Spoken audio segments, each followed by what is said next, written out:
Cinema നിർമ്മാതാവും ദേശീയ award നേടിയ തിരക്കഥാകൃത്തുമൊക്കെയായ ആര്യാടൻ ഷൗക്കത്തിനുമുണ്ട് വിപുലമായ പുസ്തക ശേഖരം.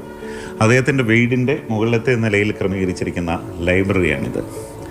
അദ്ദേഹത്തിൻ്റെ ഭാര്യ മുംതാസ് ഇപ്പം നമ്മളോടൊപ്പം ചേരുകയാണ്. വിപുലമായ പുസ്തക ശേഖരം. ഇത് ആര്യാടൻ മുഹമ്മദിൻ്റെയാണോ ആര്യാടൻ ഷൗക്കത്തിൻ്റെയാണോ? രണ്ടുപേരുടെയും ഉണ്ട്. കൂടുതലും ഷൗക്കത്തിൻ്റെ തന്നെയാണ്. ഈ സ്ക്രിപ്റ്റ് റൈറ്റിംഗ് ഒക്കെ ദേശീയ അവാർഡ് വരെ കിട്ടിയിട്ടുണ്ട്. സിനിമാ നിർമ്മാതാവായിരുന്നു. എങ്ങനെയായിരുന്നു ഇവിടെ ഈ തിരക്കിനിടയിലും ഇത് പുസ്തക വായനയ്ക്കൊക്കെയുള്ള സമയം കിട്ടുമോ? രാത്രി വൈകി വന്നാലും എന്തെങ്കിലും ഇരുന്നിട്ട് വായിക്കും. പ്രത്യേകിച്ച് ഈ മുസ്ലിം സമുദായത്തിലെ സ്ത്രീകൾ നേരിടുന്ന പ്രശ്നങ്ങൾ ദേശീയ ശ്രദ്ധ ആകർഷിക്കുന്ന തരത്തിലേക്ക് കൊണ്ടുവന്നു. അതെങ്ങനെയായിരുന്നു ആ സ്ക്രിപ്റ്റ് റൈറ്റിങ്ങിൻ്റെ ഒക്കെ ഒരു കാലയളവ് ഓർക്കുന്നുണ്ടോ? അതിനൊന്നും പിന്നെ വായനയുടെ ഒന്നും ആവശ്യമില്ല. നമ്മുടെ ഇവിടെ വരുന്ന അനുഭവങ്ങളും ഇവിടെ വരുന്ന സ്ത്രീകളും അങ്ങനെയായിട്ടുണ്ട്. തെരഞ്ഞെടുപ്പ് രംഗത്തേക്ക് അപ്രതീക്ഷിതമായിട്ട് വീണ്ടും വന്നിരിക്കുകയാണ്. ഒരിക്കലും പ്രതീക്ഷ ഉണ്ടാവില്ല അല്ലേ? ഇല്ലല്ല, അടുത്ത വർഷമല്ലേ പൊതു തെരഞ്ഞെടുപ്പ് വരുന്നുള്ളൂ. അപ്പോഴേക്കെ പ്രതീക്ഷിച്ചിട്ടുണ്ടായിരുന്നു. ഈ ആര്യാടൻ മുഹമ്മദൊക്കെ സാമ്പത്തികത്തിൽ ഒക്കെ ഭയങ്കര അറിവായിരുന്നു. അത്തരത്തിലുള്ള പുസ്തകങ്ങളാണ്. ഇദ്ദേഹത്തിൻ്റെ ഒരു അഭിരുചി എന്താണ്? സിനിമ അങ്ങനെ വായിക്കാറൊന്നുമില്ല, സാഹിത്യവും പിന്നെ അങ്ങനെയൊക്കെ തന്നെ. ഇത്തവണ എന്താ ഒരു പ്രതീക്ഷ? അപ്രതീക്ഷിതമായ ഒരു സ്ഥാനാർത്ഥിത്വമാണ്. ഭാര്യയുടെ ഒരു പ്രതീക്ഷ എന്താണ്?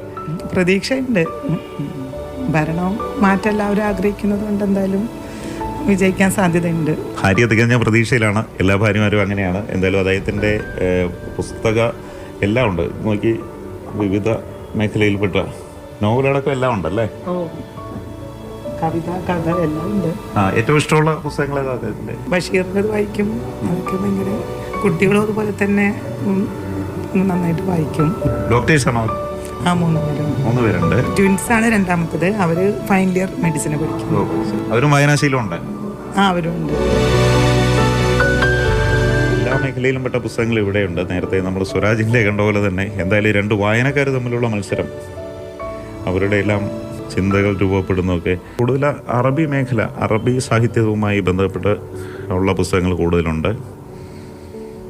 മാപ്പിള ലിറ്ററേച്ചറിൻ്റെ പ്രത്യേക ഒരു ശേഖരം. ലിറ്ററേച്ചർ, കമ്മ്യൂണിസത്തെക്കുറിച്ചുള്ള വിപുലമായൊരു പുസ്തക ശേഖരമുണ്ട് കേട്ടോ. പഠിക്കുന്ന സമയത്ത് ഭയങ്കരമായിട്ട് അങ്ങനത്തെ ബുക്സ് വായിക്കുന്നു. കോൺഗ്രസിലെത്തിയെന്നുള്ളൂ. എന്തായാലും കമ്മ്യൂണിസവുമായി ബന്ധപ്പെട്ട പുസ്തകങ്ങളുടെ ഒരു ശേഖരമുണ്ട്. ഗാന്ധിസത്തിൻ്റെ ഒരു ശേഖരമുണ്ട്. ഗാന്ധിസത്തിൻ്റെ വിപുലമായ ശേഖരം. ഇതെല്ലാം കോൺഗ്രസ് ലിറ്ററേച്ചർ. ഇത് ഷൗക്കത്തിൻ്റെ അതോ?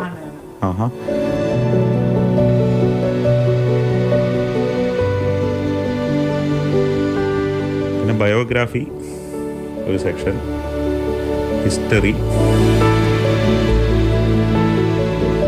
പഴയ VP മേനോൻ്റെ transfer of power in India.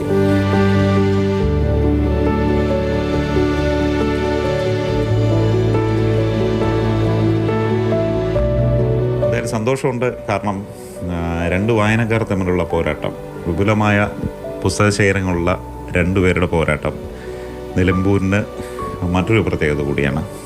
അപ്പോൾ ആര്യാടൻ ഷൗക്കത്തിൻ്റെ ഭാര്യ മുംതാസിനും ജോയ്സിയാനുമൊപ്പം ബിജു പങ്കജ്, മാതൃഭൂമി ന്യൂസ്.